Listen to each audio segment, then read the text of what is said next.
नमस्कार दोस्तों, मैं अमित कुमार शिक्षा में एडवांस अकेडमी पर एक बार फिर आपका स्वागत करता हूं। दोस्तों आज फिर आपके लिए लेकर आए एक और वीडियो जहां पर मैं आज आपको बताऊंगा मैथ का एक इंपॉर्टेंट टॉपिक मेंसुरेशन के बारे में। जी हां दोस्तों, बहुत से लोगों की डिमांड थी कि सर आपके यहाँ कुछ मेंसुरेशन के बारे में बता दीजिए। तो मेंसुरेशन में आपने सुना होगा, मेंसुरेशन जो होती है दो पार्ट होते हैं मेंसुरेशन के, जिसके अंदर दो चीजें होती है, एक होता है 2D और एक होती है हमारी 3D।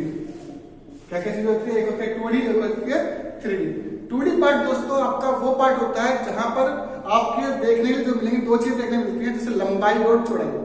अगर किसी फिगर में आपको दो चीजें देखने के लिए मिले, लंबाई और चौड़ाई, तो वो हमें कहलाएगी 2D, क्योंकि इसके अंदर दो डायमेंशन होती है, दो विमाएं होती है, एक लंबाई होगी दूसरी चौड़ाई होगी। और 3D का मतलब है 3 डायमेंशन, जहां पर आपको लंबाई और चौड़ाई के साथ साथ आपको ऊंचाई भी देखने के मिल जाए, उसको बोलते हैं 3D। दोस्तों समझ आए दोस्तों? तो 2D हो गया, एक 3D हो गया। अब आप देखेंगे कि 2D के अंदर हम कौन कौन से पार्ट, जैसे कि आपका एक बेसिक पार्ट होता है, एक तो आपका होता है स्क्वायर, एक आपका पार्ट होता है रेक्टेंगल, एक आपका पार्ट होता है यहाँ पर ट्रायंगल। ये जो पार्ट होते हैं 2D का पार्ट है, इसमें आपको दो ही चीजें देखने के लिए मिल रही हैं, तो इसको हम क्या कहेंगे? 2D कहेंगे। 2 डायमेंशन वाला पार्ट 2D कहलाता है। और इसमें भी मैं 2D के अंदर जो आपको बताऊंगा, स्पेशल जो बताऊंगा वो वर्ग के बारे में बताऊंगा, स्क्वायर के बारे में बताऊंगा कि स्क्वायर की बेसिक जो कैरेक्टरिस्टिक है वे क्या क्या चीजें, तो उन चीजों के बारे में हम डिस्कस करेंगे। ठीक है दोस्तों?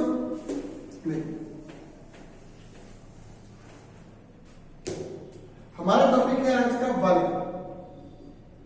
वर्ग को इंग्लिश में बोलते हैं स्क्वायर।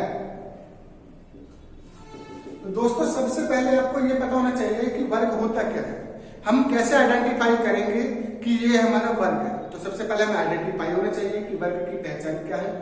तो दोस्तों वर्ग की जो पहचान होती है, सबसे पहली बात, जिसमें 4 भुजाएं होती हैं, जिसमें 4 भुजाएं होती हैं, क्या उसको हम वर्ग कहेंगे? तो कुछ कहेंगे नहीं और कुछ कहेंगे हाँ। तो दोस्तों जरूरी नहीं है कि जिसके अंदर 4 भुजाएं हों उनको हम वर्ग कहेंगे। जी हाँ दोस्तों, जरूरी नहीं जिसके अंदर 4 भुजाएं हों उसको हम वर्ग कहेंगे। उसके अलग से भी कुछ स्पेशल कैरेक्टरिस्टिक होते हैं जिनके आपके बारे में आपको पता होना चाहिए। 4 भुजाएं इसके अंदर है, साथ में आपको देखना पड़ेगा अंदर की तरफ 90 डिग्री का ये वाला पार्ट आपका होना चाहिए, 90 डिग्री का कोण होना चाहिए। तो 3 बात ध्यान रखना, स्क्वायर के अंदर 4 भुजा होती हैं। कितनी भुजा होती है? 4 भुजा। नंबर 1, अंदर की तरफ 90 डिग्री का कोण बनता है। चौथा पॉइंट, सभी भुजाएं बराबर होती हैं। सभी भुजा बराबर होती है। अगर दी गई सभी भुजाएं this side, this side and this side, this side, चारों भुजाएं बराबर है, तो उसको हम कहेंगे कि वह वर्ग है। अगर चारों भुजाएं बराबर नहीं है तो हम ये नहीं कह सकते कि वो वर्ग होगा। साथ में 90 डिग्री का अंदर की तरफ सभी कोण 90 डिग्री के होने चाहिए। साथ में 4 भुजाएं होनी चाहिए। अगर 3 चीजें आपको देखने के मिल जाएंगी तभी तो आप कहोगे कि ये हमारा क्या है? वर्ग। तो ये तो होगी हमारे वर्ग की पहचान। अब वर्ग के ऊपर क्वेश्चन पूछता है। अब क्वेश्चन कैसे पूछेगा? अब उस चीज को देखते हैं। जैसे दोस्तों अभी जैसे हम डिस्कस कर रहे थे कि वर्ग है हमारा। अब इसके अंदर 2 चीजें आपको ध्यान रखनी है। पहली बात, एक होता है हमारा परिमाप। क्या होता है? परिमाप, जिसको हम इंग्लिश में बोलते हैं पैरामीटर। परिमाप को क्या बोलते हैं इंग्लिश में? पैरामीटर। अब पैरामीटर होता क्या है? पैरामीटर का मतलब होता है कि जो भी आकृति, जो भी फिगर आपको दी गई है, उसकी सभी साइड का आपको सम करना है। सभी साइडों का क्या करना है? योग करना है, सम करना है। जैसे इसकी साइड ए है तो ये भी साइड तो इक्वल पार्ट है, तो सब ए होंगी, चारों पार्ट इक्वल होंगे। और जब चारों पार्ट इक्वल होंगे तो परिमाप क्या होगा? चारों भुजाओं का योग, यानी कि a plus a plus a plus a equal to 4a। तो वर्ग का जो परिमाप होता है दोस्तों वो होता है आपका 4a। यानी कि आप ये कह सकते हैं कि भुजा का 4 गुना आपका परिमाप कहलाता है। ये दोस्तों क्वेश्चन आया हुआ है कि भुजा का कितने गुना परिमाप कहलाता है, तो आपका आंसर होगा 4 गुना। हमने निकाल दिया, परिमाप निकाल दिया। इसके बाद दूसरी बात होती है आपका क्षेत्रफल। क्षेत्रफल को इंग्लिश में हम बोलते हैं एरिया। जब हम एरिया निकालते हैं आपके पास यहाँ पर दो डायमेंशन है, एक को बोलेंगे लंबाई और दूसरे को बोलेंगे चौड़ाई। जैसे कि आप जानते हैं कि जो आयत होता है जिसमें आमने सामने की भुजाएं बराबर होती हैं, तो उसमें क्या होता है, लंबाई और चौड़ाई के गुणनफल को क्या बोलते हैं, आयत का क्षेत्रफल। सेम यहाँ अब यहाँ आयत की जगह पर क्या देते हैं, वर्ग देते हैं, तो यानी कि लंबाई गुना चौड़ाई यहाँ पर भी लिख सकते हैं। और जब लंबाई गुना चौड़ाई यहाँ पर लिखेंगे तो यहाँ पर लंबाई कितनी आ गई, a, चौड़ाई कितनी आ गई यहाँ पर a, और a की गुना a में करके क्या आ गया, a स्क्वायर। तो एरिया बराबर क्या हो गया, भुजा का स्क्वायर।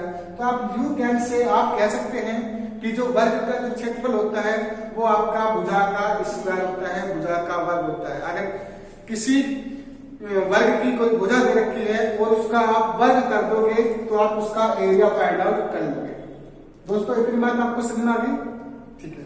अगर ये बात आपको समझ में आ गई तो आपको एक नेक्स्ट पॉइंट, जो थर्ड पॉइंट होता है, जो विकर्ण होता है क्वेश्चन में, वो आपसे पूछता है कि वर्ग का जो विकर्ण होता है, विकर्ण क्या होता है, क्या निकालना है हमको, विकर्ण। विकर्ण को इंग्लिश में हम बोलते हैं डायगोनल। विकर्ण को क्या बोलते हैं इंग्लिश में हम, डायगोनल। अगर विकर्ण हमारा डायगोनल होता है तो विकर्ण का मतलब होता है तिरछी रेखा। आप देखो विकर्ण कौन सा पार्ट है, ये हमारा स्क्वायर है, इस स्क्वायर के अंदर ये जो पार्ट है हमारा और इस पार्ट को अगर हम सीधे मिला देंगे तो इस रेखा को हम विकर्ण बोलते हैं। क्या बोलेंगे इसको, विकर्ण। जब इसको हम विकर्ण बोलेंगे तो ये जो विकर्ण बराबर होगा, ये जो बराबर होगा जो इसकी भुजा होती है। देखो अब यहाँ पर आप देखोगे, या तो डायरेक्ट याद कर लो या ट्री बराबर। अब सबसे पहले कॉन्सेप्ट समझो।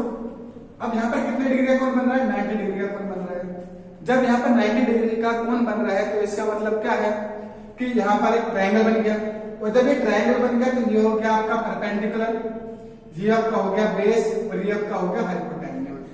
विकर्ण परपेंडिकुलर लंब, बेस यानी कि आधार, हाइपोटेन्यूज, इसका मतलब ये आपका क्या हो गया, ये आपका हो गया विकर्ण। और आपने एक पाइथागोरस प्रमेय पढ़ी होगी, और पाइथागोरस प्रमेय क्या होती है, पाइथागोरस प्रमेय उस ट्रायंगल के अंदर लगती है जहां पर एक एंगल 90 डिग्री का हो। एक एंगल कितना डिग्री का हो, 90 डिग्री का। अब पाइथागोरस थ्योरम क्या कहती है कि जो कर्व होती है, जो हाइपोटेन्यूज होता है, इसके अकॉर्डिंग जो हाइपोटेन्यूज है, हाइपोटेन्यूज का स्क्वायर बराबर होता है परपेंडिकुलर का स्क्वायर प्लस बेस का स्क्वायर। अब परपेंडिकुलर कितना है हमारा यहाँ पर, a, तो a का स्क्वायर, बेस कितना है हमारा a, तो a का स्क्वायर, दोनों मिलकर कितने हो जाएंगे, 2a का स्क्वायर। तो दोस्तों जब हाइपोटेन्यूज का स्क्वायर हटाएंगे तो h बराबर आ जाएगा a√2, और h क्या है यहाँ पर हमारा विकर्ण यानी डायगोनल। तो डायगोनल कितना आ गया, √2। तो यू कैन से आप कह सकते हैं कि जो विकर्ण होता है, डायगोनल होता है वर्ग का, वो आपका होता है a√2। यानी कि जो भी भुजा वर्ग की दे रखी है, अगर आप उसको रूट से मल्टीप्लाई कर देंगे तो आपका निकल के आ जाएगा विकर्ण यानी डायगोनल निकल के आ जाएगा। दोस्तों यहां तक आपको बातें समझ में आई, चलो अगर 3 बातें आप अच्छी तरह से समझ गए तो इसके यहाँ पर आप 2 बातें और आपको सीखनी पड़ेगी। कितनी बातें सीखनी पड़ेगी, 2 बातें। पहले पर वीडियो को पॉज करके आप इसको स्क्रीनशॉट ले सकते हैं, इसको समझ सकते हैं, फिर मैं आगे की 2 बातें आपको और बताता हूं। आप इस पे पॉज लीजिए, आगे बढ़िए।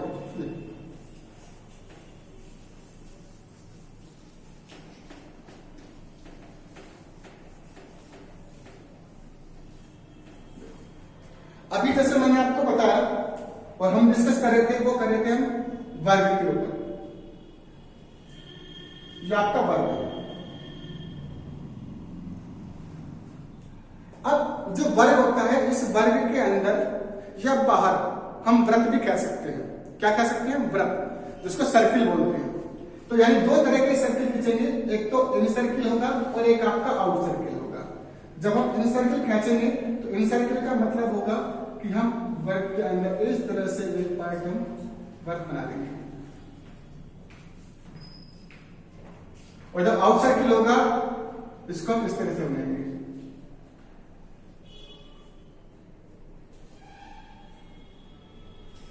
तो हमने इन सर्किल और आउट सर्किल खींचा।